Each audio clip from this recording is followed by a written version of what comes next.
पूनम में आप शुरू कर सकते हैं. ओके, सो आप म्यूट कर दीजिए सबको. You can mute all. Yeah, let me just this one, you know.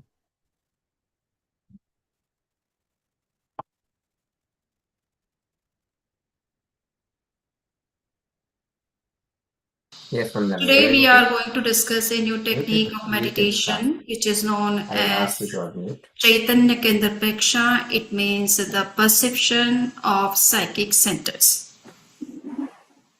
You know very well that there are certain points in our body where we can focus and can develop some mystical spiritual powers and can have a difference in our life. Okay, so just we would see that there are two angles to understand each technique of meditation, and those angles are philosophical and scientific. Needed, so we can First start. of all, we would take the scientific angle, and from that perspective, we would see that how science is saying something in regard to this particular practice of meditation. And we will see that how science has explored many endocrine glands or neuroendocrine glands, which are located or situated nearby the psychic centers. So how we can be benefited by this meditation, not only from a spiritual point of view, but also from health point of view. So for this, we have to learn what science is doing or saying about psychic centers, how they are really working, and how this meditation can be beneficial for us from health point of view also and from spiritual point of view. So here we have to learn that every living organism survives and functions because it is composed of a number of systems working together as a team. A system may be defined as a group of structures or organs which carry out an essential fundamental function by working together. Although to some extent each system works and can be considered on its own, the various systems are closely connected and are dependent on each other. Many of the activities are controlled by the nervous system, and one of the characteristics of this system is the rapidity of its response to various kinds of stimuli. There is, however, a second major system which exercises control over the body's activities. The organs of this second system are called the endocrines. Thus, the nervous system and the endocrine system are the two major controlling and coordinating systems of our body. They coordinate the work of other systems and through them control the functions of the body as a whole. Both are intimately associated with each other and together integrate the organism. The functional interlocking between both qualifies them to be regarded as constituting a single integrated system called neuroendocrine system. So in this system, both the systems are working together in a proper coordination to handle all other systems of our body. The endocrine glands communicate their orders through chemical regulators called hormones. A hormone may be defined as a chemical messenger secreted by the endocrine glands and are carried through the body by the bloodstream to its target cells in distant organs, which it is thereby able to influence. Some hormones, such as adrenaline, have an immediate action. Others exercise their influence over many years.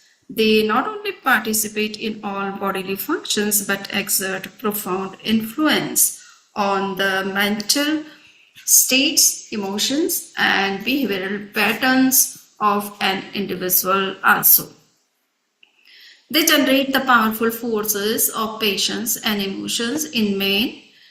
These in turn generate feelings and demand appropriate action that satisfies the need. Love, hate, fear, etc. are endocrine expressions. For a long time, it was believed that the brain was the source of energy and the seat of impulses of man. Significant progress in endocrinology, brain of science dealing with the endocrine system, in the recent years has established that the passions and emotions are expressions of the endocrine system. Endocrine system is the seat of habits formation in a person. They manifest themselves in the nervous system and become behavioral pattern. Thus, manifestation and behavior are the functions of the nervous system. But the birthplace, the production center of the habits is endocrine system. The same habits are then stored in the brain as memories and ultimately become patterns of behavior. The word neuroendocrine system is very apt to describe the integration of both systems. The intimate reciprocal relationship between the two systems can be illustrated as the visual stimulus of the beauty of a pretty girl causes electric nerve impulses to activate the anterior pituitary of a young male within the hypothalamus, that part of the brain which is attached to the pituitary by vascular and neural pathway as a probable intermediary. The pituitary in turn produces and delivers gonadotropic hormone to the sexual glands. The nerve and hormone signals make his heart beat faster, increase blood pressure, tense muscles, and cause sexual arousal. Unlike continuous anatomical structures of most of the other systems of the body, the glands of the endocrine system are scattered through the body like islands. The major endocrine gland may be arranged in 3 groups. In the first group, we find the anterior pituitary, the adrenal cortex, the thyroid gland, the sex glands or gonads. In the second group, we find the posterior pituitary, the adrenal medulla, the parathyroid, islets of Langerhans.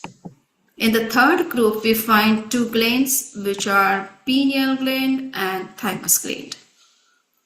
The anterior pituitary controls the other members of the first group through the trophic hormones which it secretes.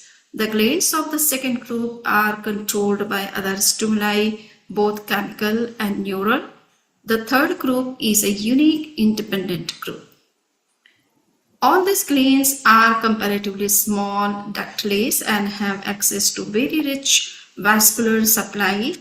They produce organic chemical compounds called hormones which reach their targets through bloodstream. They are effective in very small quantities. They regulate such important body processes as growth and development, sexual activity, pregnancy and birth, and metabolism. A variety of trophic hormones secreted by the pituitary reach other glands via the bloodstream and stimulate each to secrete specific hormones in definite quantities. Through a feedback system of chemical intercommunication, pituitary regulates the hormone production of the other glands. Here we can see each of these glands in some detail. The first gland is the pineal gland. This gland lies near the center of the brain. It is very small, not much larger than a grain of wheat. It is hidden away at the base of the brain in a tiny cave behind and above the pituitary gland. An important effect of the pineal secretion is to inhibit the gonads activity until puberty, thus holding the sex in abeyance during childhood. And later on, it aids in the maturing processes of sex after puberty. Some experimental evidence indicates that pineal hormones inhibit ACTH secretion and thus indirectly help to regulate the secretions of the adrenal gland via the hypothalamus and pituitary. The second important gland is the pituitary gland. It is recognized as a master gland. The pituitary gland is situated almost exactly in the center of the head at the base of the brain and just behind the root of the nose. It hangs suspended from the underside of the brain in a little cup or cradle. It is about the size of a pear, about 1 centimeter in diameter. This gland has an anterior and a posterior part which have entirely different functions. Both are under the control of the hypothalamus, but by different mechanisms. The anterior part is controlled by releasing and inhibiting factors which are secreted by the hypothalamus. It produces not less than 6 distinctly different hormones and is concerned with the multiplicity of the vital processes. No part of the body is exempt from its influence. It produces hormones which stimulate and regulate the activities of the thyroid, adrenal cortex, and sex glands. A neural mechanism between the hypothalamus and the posterior part controls the latter. The hormones released by the posterior part are produced in the adjoining hypothalamus. They are stored, possibly modified, and distributed by the gland as needed. The third important gland is the thyroid gland. The thyroid gland is situated in the lower part of the neck. It consists of 2 masses astride the upper end of the trachea as it is shown in the figure. The 2 parts are connected with a stripe of the same tissue just below the Adam's apple. The vascular supply to this gland is exceptionally rich, that is, it receives 4 times as much blood as do the kidneys. Thyroxine is the main secretion of this gland but is itself relatively inactive. The active hormone is triiodothyroxine, and by its action on cells, it regulates the basal metabolic rate and influences growth and maturation. Besides the large percentage of iodine which the gland traps from the blood, it also contains iron, arsenic, and phosphorus. It is the builder of the nerve and brain tissues. Thyroid gland is essentially an energy regulating organ, and its output controls the rate of metabolism or the speed of living. Also, it aids digestion, combats the poison in the body, gives balance to the brain, regulates protein, carbohydrate, and fat metabolism, and cures and prevents goiter. The fourth important gland is the parathyroid glands. The parathyroid glands are 4 minute ovate bodies, smaller than peas, embedded in the lobes of the thyroid glands. The hormone secreted by these glands is called parathormone, which is known in short as PTH. Its action sets the long-term blood calcium level, which is essential for the normal function of the cells, and decreases the phosphate concentration. The hormone is secreted in self-regulating feedback system independent of pituitary control. The fifth very important gland is the thyroid gland. The thymus gland. The fifth one is the thymus gland. The thymus gland is situated in the chest between the two lungs, rests on the upper portion of the heart, and extends up into the neck. It grows rapidly during the first 2 or 3 years of the child's life, and it gradually disappears after the 20th year. Some secretion cells, however, remain throughout life. This gland is believed to control the physical growth of children up to the 14th year of age. During this time, it holds other glands, particularly the sex glands, in check and delays puberty and furthers normal brain development. The thymus is a lymphoid organ since it contains closely packed lymphocytes.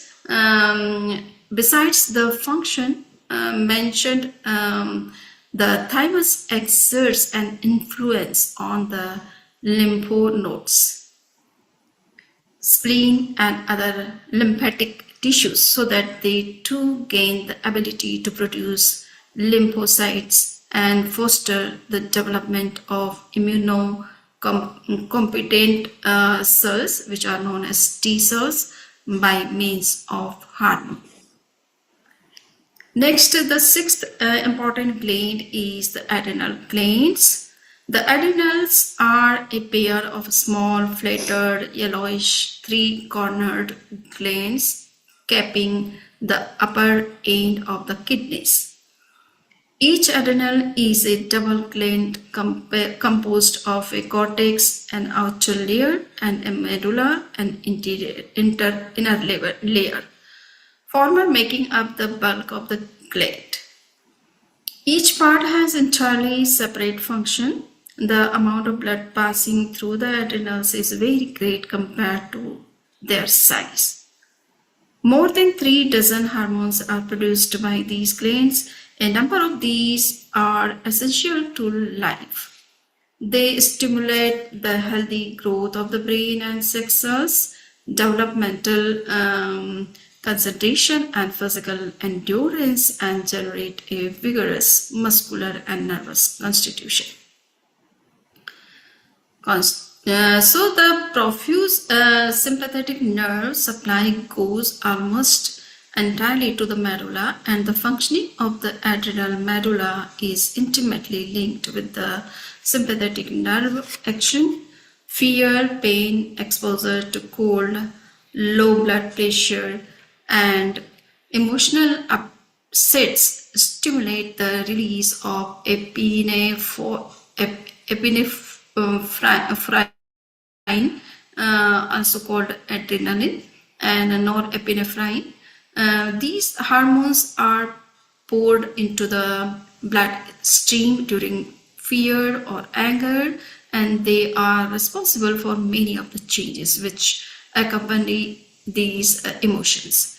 Through repeated excitement, anger, fear, etc., the adrenal glands may be exhausted of their reserve supply of adrenaline.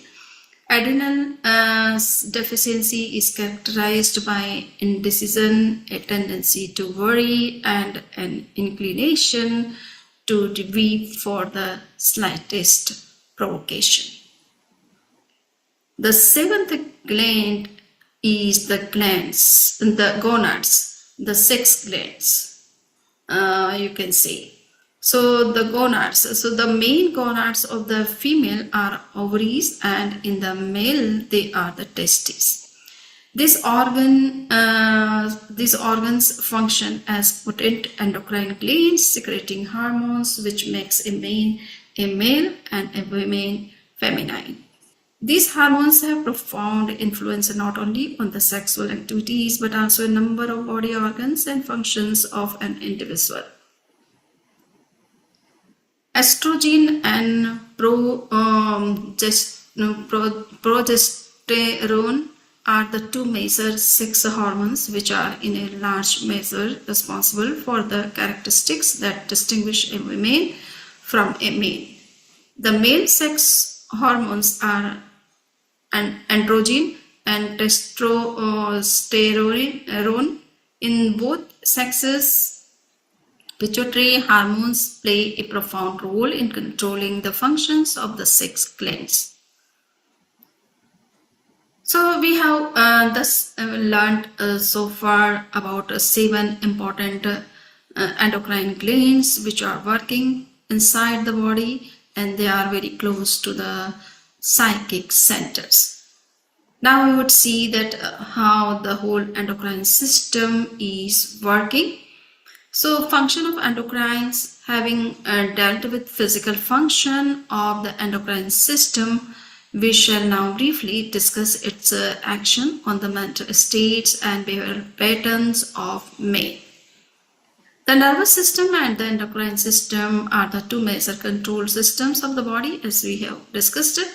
The coordinating effects of the nervous system are transmitted nearly instantaneously by electrochemical impulses. The endocrine glands secrete chemical regulators, which are known as hormones, which are carried through the body by the bloodstream. The action of the latter is more slowly established but longer lasting than that of the former. While nerve action is measured in milliseconds, some hormones need several days to get started and then last for weeks, months, or even years. Nerve impulses control the function only of muscles and glands, while hormones may act on all the cells of the body. A serious study of the endocrines and their hormones commenced about the beginning of the century. It has now been known that besides the old method of chemical intercommunication between the two systems, another method by nerve action also exists. Lately, it has been realized that nervous and endocrine systems, both functioning to integrate the organism, are not as divergent as was formerly supposed. Many endocrine glands act on the nervous system through their hormones. On the other hand, endocrines are stimulated or inhibited by products of the nervous system.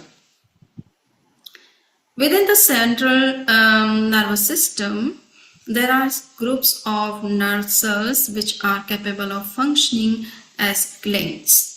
The chemical messenger is released by these neurosecretory cells are called neurohormones. These cells serve as link between the central nervous system and the endocrine system. With the help of these dual cells acting as go-between, the central nervous system can control the functional activity of many endocrine glands and adjust their activity in accordance with the requirements of varying internal and external environments. Equally or more important is the reverse relationship by which the endocrine system can influence the central nervous system. This concept of the reciprocal interrelation of the two systems is now generally accepted. Recent studies on neurosecretions leave no doubt that the nervous system has its own endocrine specialization for the release of hormones. The functional interlocking is so remarkable that nervous and endocrine elements are coming to be regarded as constituting a single integrated system called neuroendocrine system. As research deepens our knowledge of coordinatory systems, it becomes increasingly apparent that their products participate not only in every bodily function but have profound influence upon the mental states and behavior of individuals. The neuroendocrine system is the seat of feelings, emotions, and passions of main impulses and urges, which are the forerunners of emotions and passions, not only generate feelings but also command appropriate action that satisfy the need. Animals just act out instinctive rituals of eating, courtship, and fighting because they do not possess a reasoning mind. Man, on the other hand, because he has conscious reasoning, can control his response to the insistence of the impulsive drives. Of course, man also does feel angry, hungry, and sexually aroused, but he can modify his action. He could, for example, channel an erotic mood on to another creative trait. Love, hate, and fear are endocrine expressions. It is the primitive urge of aggression from the endocrine that will start war and not the brain, because no reasoning mind will ever wish to kill or injure. All the passions, emotions, and impelling forces are the actions of the endocrine expression. The reasoning mind itself has no emotions, but many a time the powerful impulses from the endocrine can overwhelm and continue to tinge the supposed reasoning. So in this way, we have learned that how the living organism is connected with the two major components, which is soul and the vital body and the karmic body. And when the radiations of soul passes through these bodies, then they convert into what we say psychic impulses. And those psychic impulses, when they reach at physical level, then our consciousness works according to their impulses, and it has also the power to control because it has knowledge. So in this way, there may be some moments where our knowledge is overpowered by the emotions, and in that state we find some kind of psychological changes in us, and we find some emotions in us, and those emotions flow towards the endocrine system. Then they activate the nervous system, and ultimately they come into action in the form of thought, speech, and bodily movements. So in this way, we have learned that how our body is having so many endocrine glands and neuroendocrine systems, how they are working from within, and what kind of hormones they are creating, and what is the effect of those hormones. So in this particular technique of meditation, when we start meditating on particular chakras, which are very closely connected with some particular gland, and if we are concentrating on those chakras, we are not just concentrating on those chakras, but we are also controlling the hormones of that particular gland, which is nearby situated.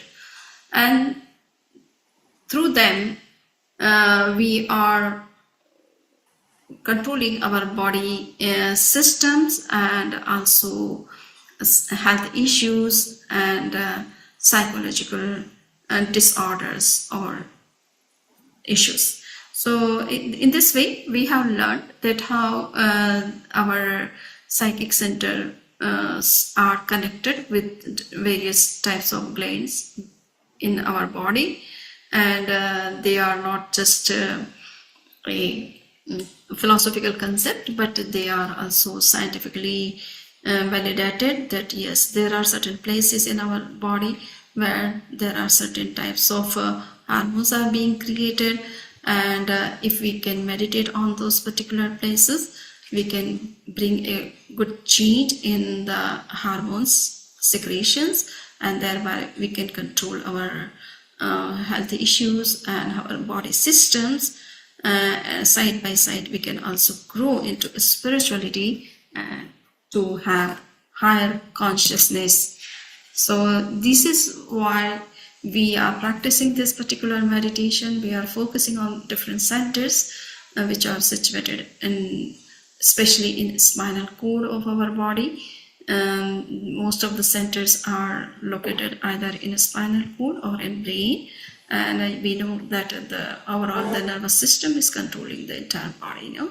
So if we can concentrate on all these centers, we can also have control on our own nervous system, and through that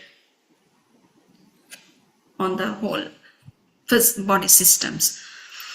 So in this way, I would like to say that we have learned about the scientific background or scientific view regarding the practice of perception of psychic centers in this particular session.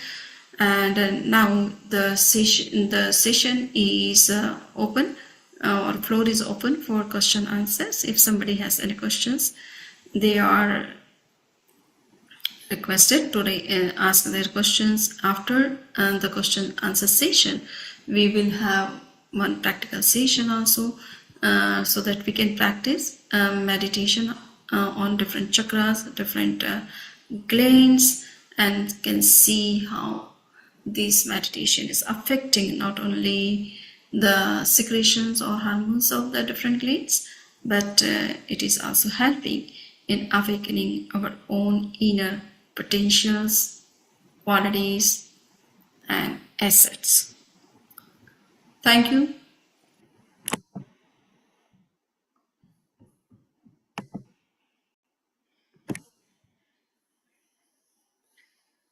So hope the lecture was clear to everybody. Yes, Samniji, was nice. So we have seen the scientific base of a particular practice of meditation, which is known as chakra meditation, or you can say perception of psychic centers in Praksha meditation system. So here Dr. Devendra is showing all the endocrine glands, which are very close to the different chakras of our body. So here.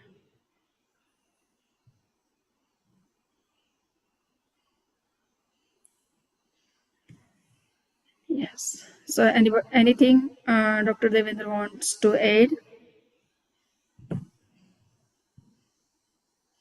Yeah, I just want to go to the slide, so just in reference to the chakras, so I just trying to enlarge it. But yeah, I think it's important that you understand that how these things are connected, because I think what I'm impressed is how well the yoga system correlates with where these hormonal centers, where these organs are, glands are, and that hormonal system is something that we would probably feel like it's particularly connected to focusing, because when you focus on things that this is the ones we talked about earlier, which is your pineal gland, thymus, pituitary up in the head. It's when you go to meditation, somebody says to look at the forehead or up here, you can see what you're trying to, which gland you're trying to connect with. By relaxing, sometimes focusing, you increase the blood flow, and you help it function better, oxygenate better, all the things we talked about. Throat, and she also mentioned about the same again. It's on the breathing techniques that we teach to vibrate the throat. You can see why they will be powerful. And likewise here with the glands, and you'll see some of the poses in yoga, particularly, and even when we meditate, these are areas we sometimes focus on. Ovaries, gonads. So the chakras correlate with that really well. And while they're mostly in the spine, but certainly these are also quite behind. For example, these glands are all the way touching your spine, like all the on the back. Your adrenal glands right at the back of the kidneys. So you can see how they got it right. This, of course, is the front is visible, and many of these are fairly in the back of your abdomen. So I think somehow they understood it without knowing the anatomy, I would suspect, really well by experience and practice. So you can see how detailed they were, and it gives you more confidence. Other things, maybe we don't have science ready yet, they probably got it right. Because some things, when they tell us the science isn't quite there yet, but they've got all this right, then why not next thing until science gets there? So I feel your confidence that there's meaning what they're doing is real. It's not just make-believe. It's actually got a specific part of your body associated with importance. So I feel that's why it's so important to compare the two and realize that this is quite amazing. Yes, it's really amazing that all these facts became apparent much, much later than yoga practices were developed and the meditation system. Much later, and then in a way, in a way, they were missed because studying the body was considered a crime in the West, right? It was criminal to do autopsy. So I think there are lots of reasons why it's delayed. In the West. So, but it just shows you how those yogis must have known so much internally beyond what are tools. These are tools, cutting and examining a microscope. They knew it, right? So exactly. I feel, of course, we know the Kevali's do, but just generally how it's perceived for yoga and the location, it just shows you the profoundness. So I then trust the mudras, other things, because I think they understand more than we would ever imagine.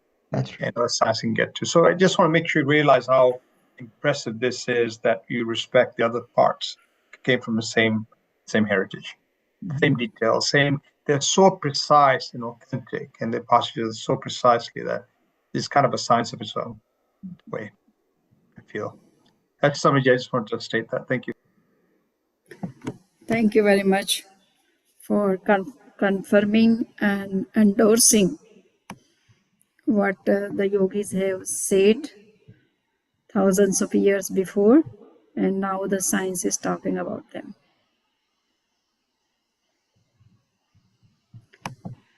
Okay, so yeah, you can stop sharing your presentation. Yes. So I think things are clear. Is there some question, or we have to meditate? Vandami, one quick question. Yes. If all the passions and emotions are created from the endocrine glands, and then the brain reacts to it, right? So when it subsides, like agar gussa aaya, when we got angry, pehle to apni system koi hormone ke liye, whatever is the reason for it, then how does it calm down? Does the endocrine system immediately become normal then, or? Yes. See, so that's why we are teaching perception of breathing, or making teaching long and deep breath. If you can practice that meditation or just a long and deep breath throughout the day and night, whenever you are aware of it, then you will see that automatically your emotions are getting pacified, or they are coming under your control.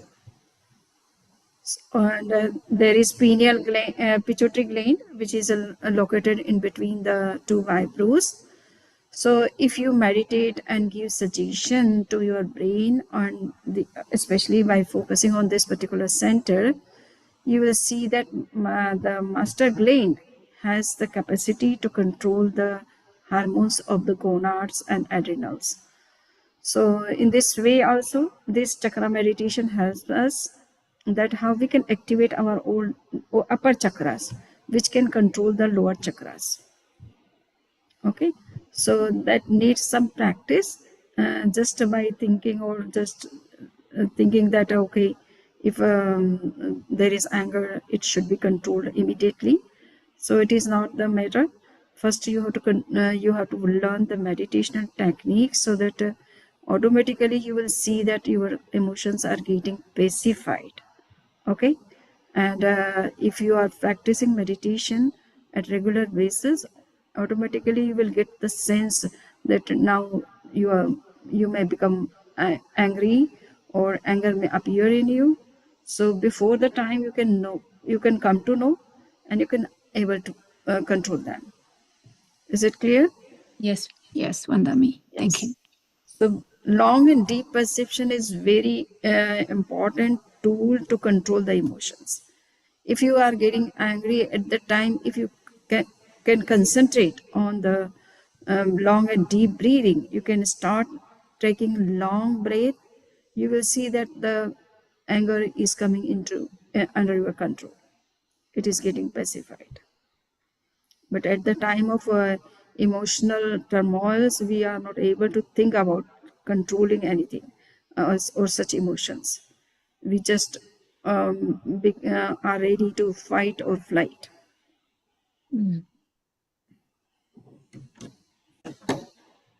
Thank you, Vandami. So control must be before the emotions come. Okay, so you must have controlling before, and for that you need to practice at least some meditations. And long and deep breath can be taken anytime, every time. Just you have to be conscious about it. I was reading that when you get an emotion, the emotion is only there for 90 seconds. Like in Vandami, uska effect stays so long in our system. Like when we experience an emotion, it's such a short, yeah. Yes, it is true, because it is not our nature. So we cannot be in that state for longer period. These are the vibhavs. It means that they are unnatural for us. They are not in our nature, in the nature of the soul. So we cannot stay in that state for longer period. But in short time also we can create so much hazards. Is it? If we are under the control of emotions. Yes, Vandami. So now we can meditate. Sit in a comfortable posture. Keep both the hands in the posture of knowledge on the knees, facing upward sky. Keep your backbone and neck straight, body relaxed. Close your eyes softly. We will meditate today. We will practice meditation, that is the perception of body rather than perception of psychic centers. Since today I could not show you where is the centers are located. So until you know the proper location, you could not concentrate on them. So it would be better to practice this meditation tomorrow. Is it? So today we will practice perception of body. So sit in with closed eyes, and we will start our meditation with 5 Mahapran sound. Take a long and deep breath. Create the sound. Feel the vibrations in the cerebral part of your mind or brain.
Relax.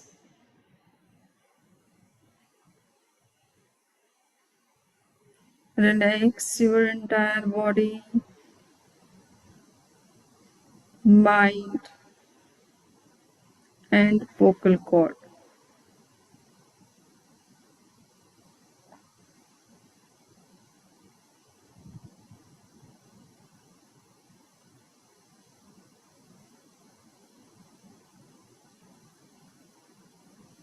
Starting from the big toe of the right leg,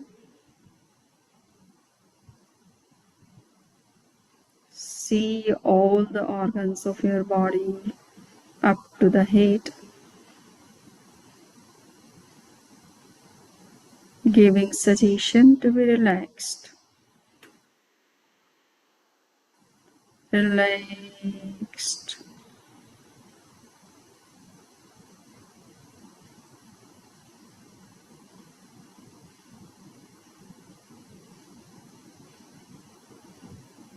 Relax.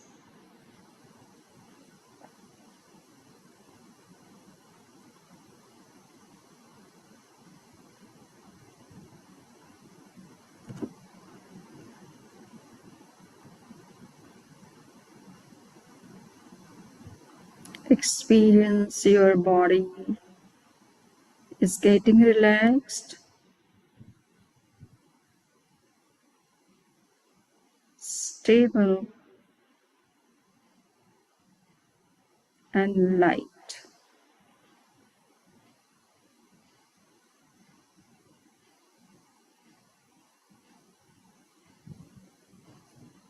Today we will practice perception of body. It is scanning of body.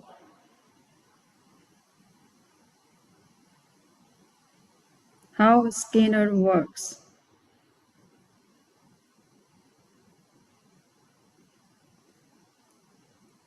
In the same way, you have to see each and every organ of your body, starting from the big toe. See the entire toe. Whatever is happening, just try to see, observe as a neutral observer. Standing aside the body, you are perceiving each and every part of it.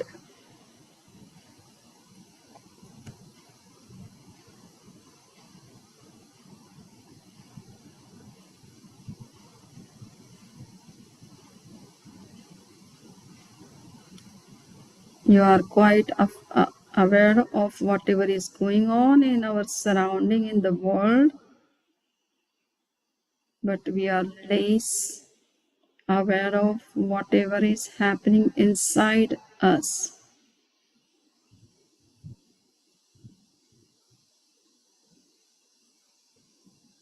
See the toe, scan your toe.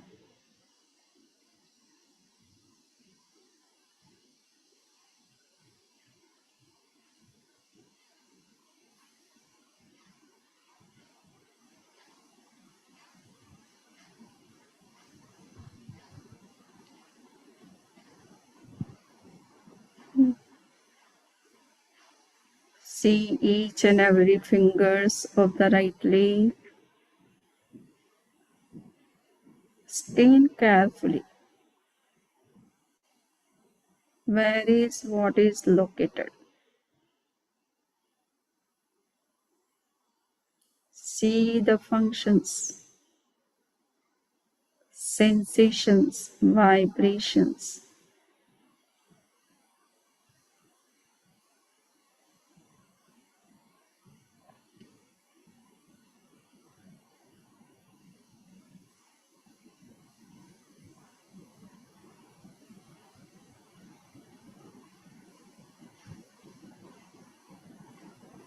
how body is working from within.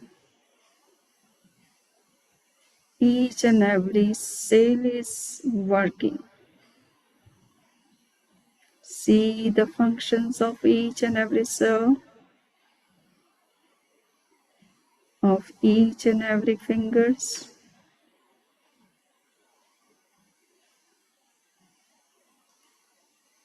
See the entire soul,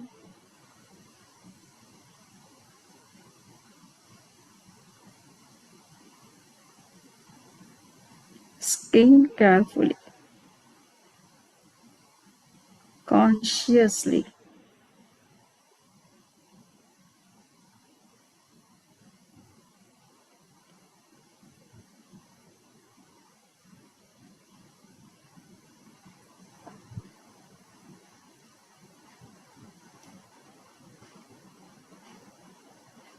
See the heel, ankles,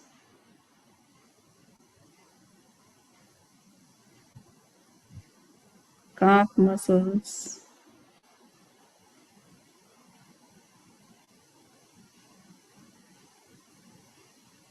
knee, thigh,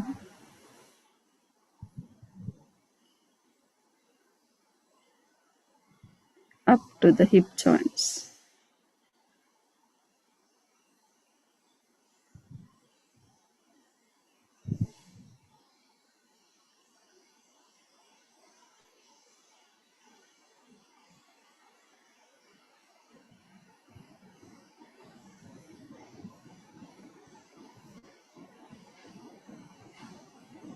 See if there is any pain, stiffness, blockages, toxins, heaviness.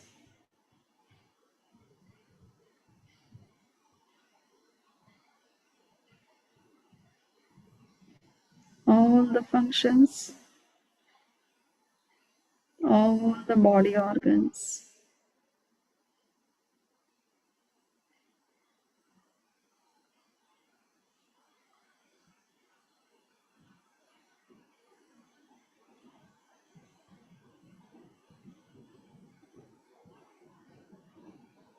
Now concentrate on the big toe of your left leg.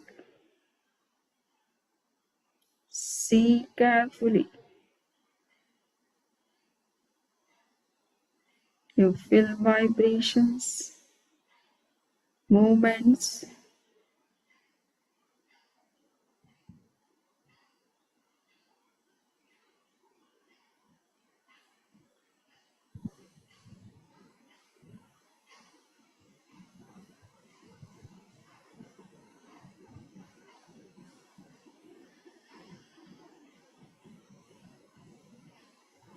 See each of the fingers.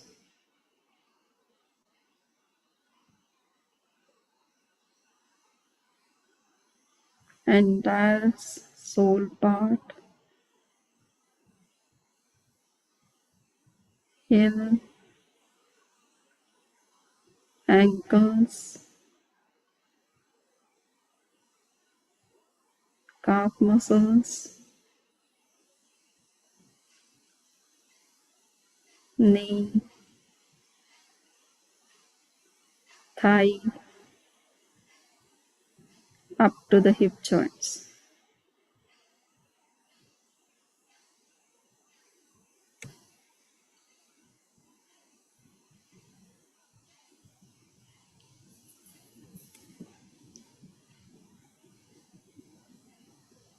See whatever is happening in the leg, whatever is there. All the cells, tissues, nerves, bones, muscles, their functions. If there is pain, heaviness, stiffness, tension, strain, See all. Just by scanning of your mind will make your body normal functioning. It will remove the pains. It will remove the stiffness.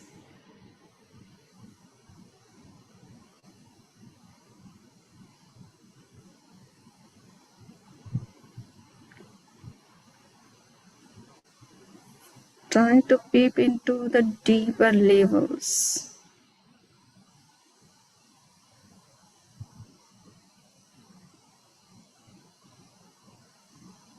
Now concentrate on the middle part of your body,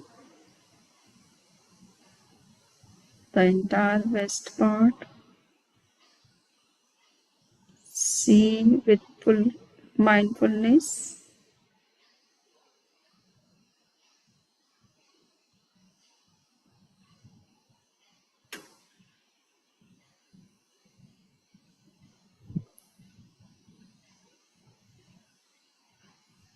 Lower abdomen, upper abdomen, up to the collarbones. See the entire part.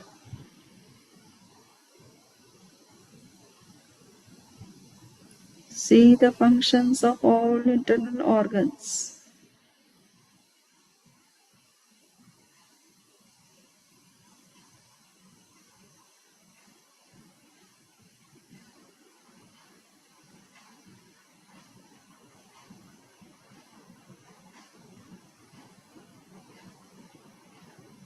Concentrate on the back side.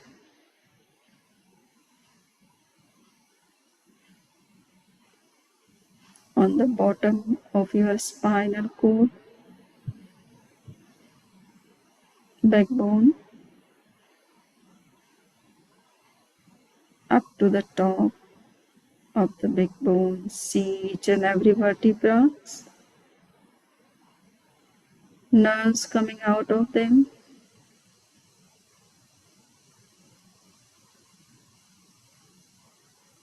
See the entire muscle of your back side. If there is any pain, see that also.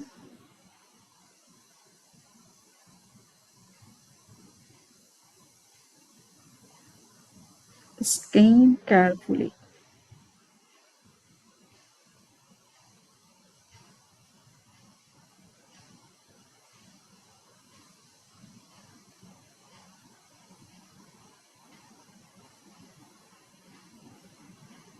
Now concentrate on your thumb of the right hand up to the shoulder. See the entire hand. Thumb, each of the fingers, palm, wrist, elbow, shoulder. See the whole hand.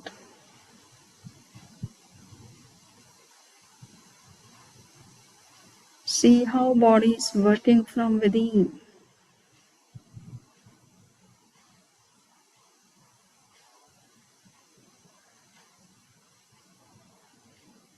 Body is an industry which works day and night.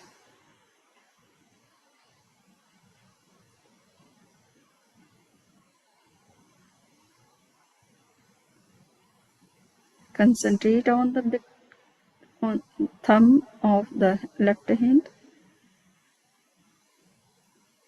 See all the fingers,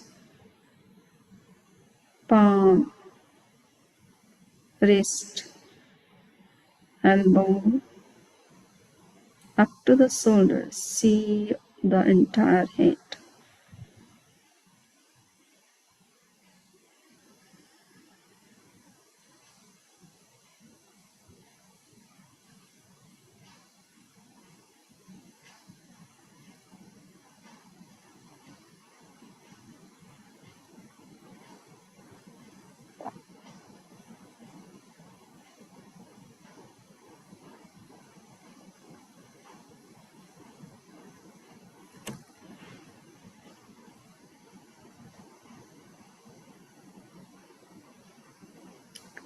Now concentrate inside the throat.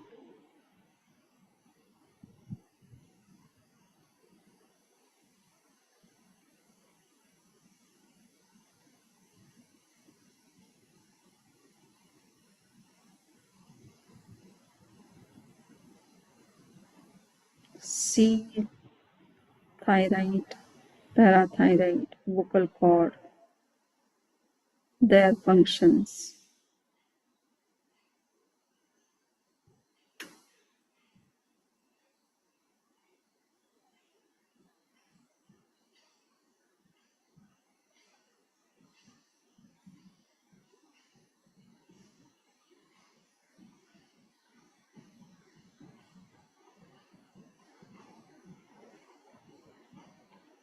See all the facial organs, chin, lips, tongue, teeth, palate, cheeks, nose, eyes, ears, and forehead. Scan each and every organ, their functions.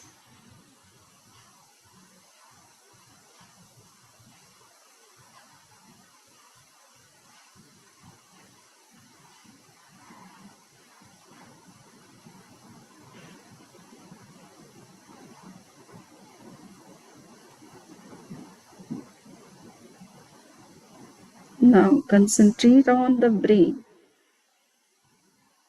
See each and every neurons. Right hemisphere,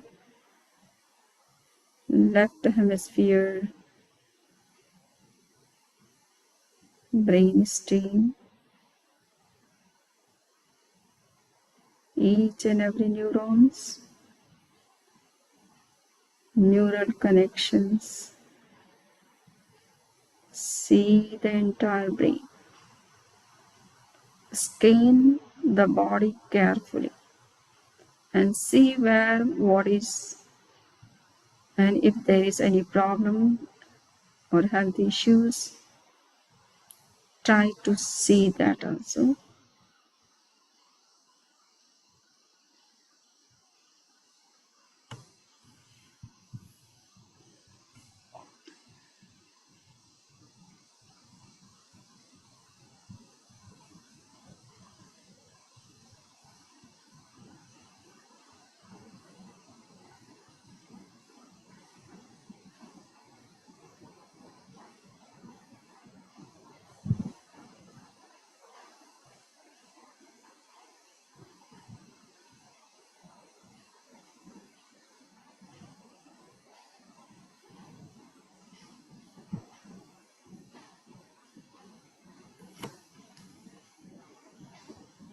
Through body perception, you are able to see how body is working from within,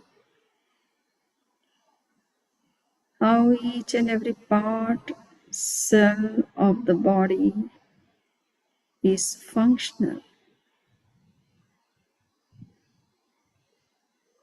very active, dynamic.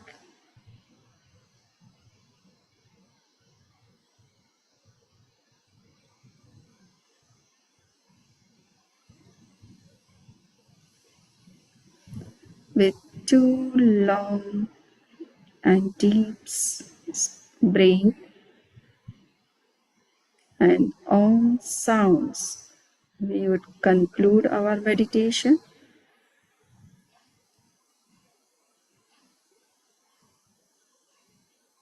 Om